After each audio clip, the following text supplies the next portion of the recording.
I'm Chelsea Smith, and I'm one of the co-directors of the McNish Park Project, and this is Les Giddens. He is the sales rep for Crouch Recreation, which is a company that we have gone with in the design of the new McNish Park.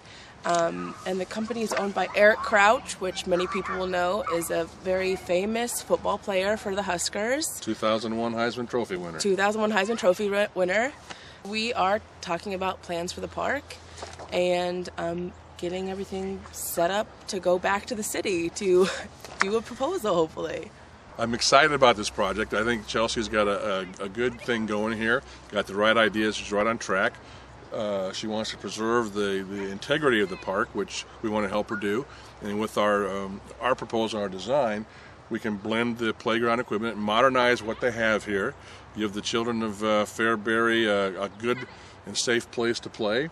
And that's our goal, okay, because we are #1 in safety. I am excited about working with Chelsea and the city of Fairbury on this project. Thank you. So hopefully by the end of this week we will have donation jars in local businesses. We're going to be talking to local businessmen and women in the Fairbury area, seeing about donations, and we're going to be planning some fundraisers.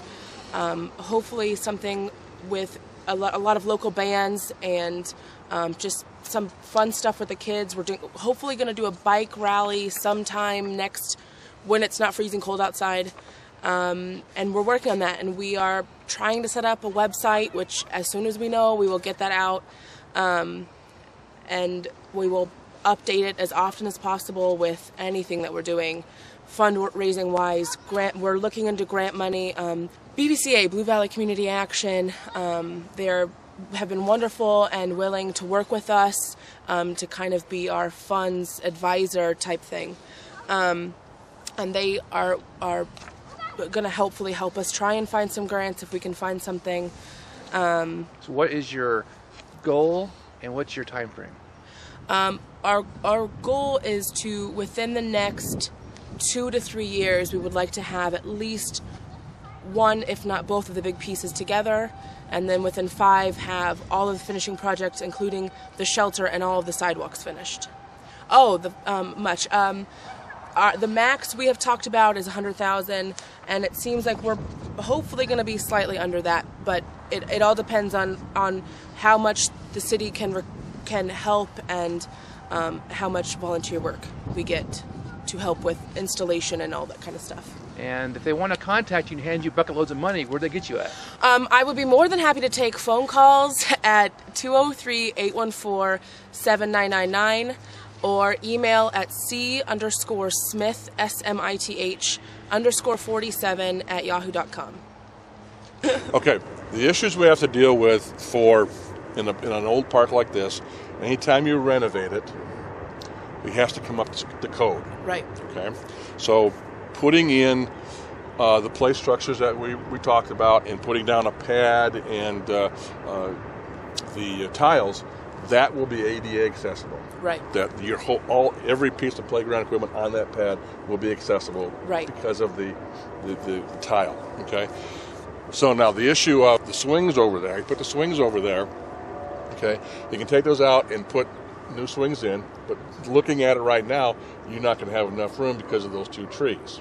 Right. You need to have double the top rail height in front and in back. So if it's 8-foot swing, for example, you need the 16-foot of clearance in the front, 16-foot of clearance in the back, and then 6 feet on all sides. Okay. And you have to have safety surfacing underneath it. Okay. Okay. So you can go with sand, gravel, wood chips, loose rubber, whatever. Underneath that, if you want to do that, you can do that separately. Have a separate swing area from your other play structure. Right. Okay. And that's basically it. But the drainage thing is going to be definitely an issue. Getting it graded so you can get this 55 by 66 pad in here for the 2 play structures we talked about. Now, we don't. I don't mess with sidewalks or things like that. I have a contractor that could, but you could probably get somebody here locally to do that for you. Yeah, I believe and the the city pad, has talked about perhaps trying to help us out there. Yeah, and you'll have, because they'll probably want to do something along here and maybe come off that corner or something to get, a sidewalk to make it accessible. You're right, right. From both. I mean, that's a long ways that way. Yeah. So they would probably, if you put your shelter out that way, then they could just continue on over there. And you're going to want the shelter fairly close because it's a supervision issue with parents. Yeah, we don't want it. I mean, we don't want it way away. We just don't want it to be right on top. Oh no. And I understand that, which is fine. So from there, like I said, most of the things I would take out because they don't meet any of the safety codes. The swings are good. The dome climber is good yet. The spring riders are good yet. So we can relocate those, do anything we want in order to keep what people have asked you if can you keep something. Right. Teeter-totters they're not legal anymore for safety reasons. Okay. And starting in March, a whole new ADA thing kicks in too for accessibility. So if you go in the way we talked about with the pad and the tiles, you're good to go. Okay. Okay. And you need, since it's required that we have ground level play features on a accessible pathway. So in what we've designed already, that's taken care of. Right. Okay. But swings are a ground level play feature. Spring riders are a ground level play. The dome climber is a ground level play. Anything that you can enter and exit from the ground is considered ground level for ADA purposes. But you got to have it. You got to be able to get to it. Right. Okay. And you need to have safety surfacing underneath it. So, we could do a 6 or a 3-bay swing over there with your six swings, and we could go out and put on the side of it, we could put the dome climber, and we could make that little more condensed so it's not all spread out. Right. We could do that. I could do that on the paper for you to show you, and that way you know what the distances are and things like that. And that would maybe make up some more room for your shelter back in there too. I'm not sure what that little thing is, some kind of a spider or something. Yeah, that's probably okay too. It's just that it doesn't have any safety surfacing underneath it. And everything can be taken out of the ground and moved. Yeah. To wherever we want it in the park. Oh yeah. Okay. Oh yeah. Now there's going to be concrete slabs underneath these 3 things here. Right. Big concrete things. So that's an issue that the city has to deal with. Those just basically on bolt, but then you got this big concrete footing is holding it in the ground. Right. So this is the older age group play structure. This is to be the younger one. Right.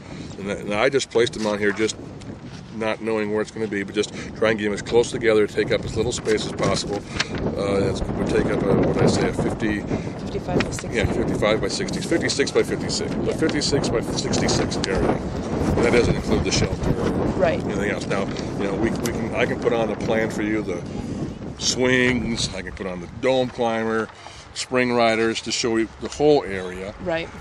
But you're going to be, for your pad area, you're going to be dealing with just that. Right. You can dress to impress. Be like, look what I got today. Exactly. It's like Christmas all over again. You betcha. Chelsea, let's see that. We aim to please.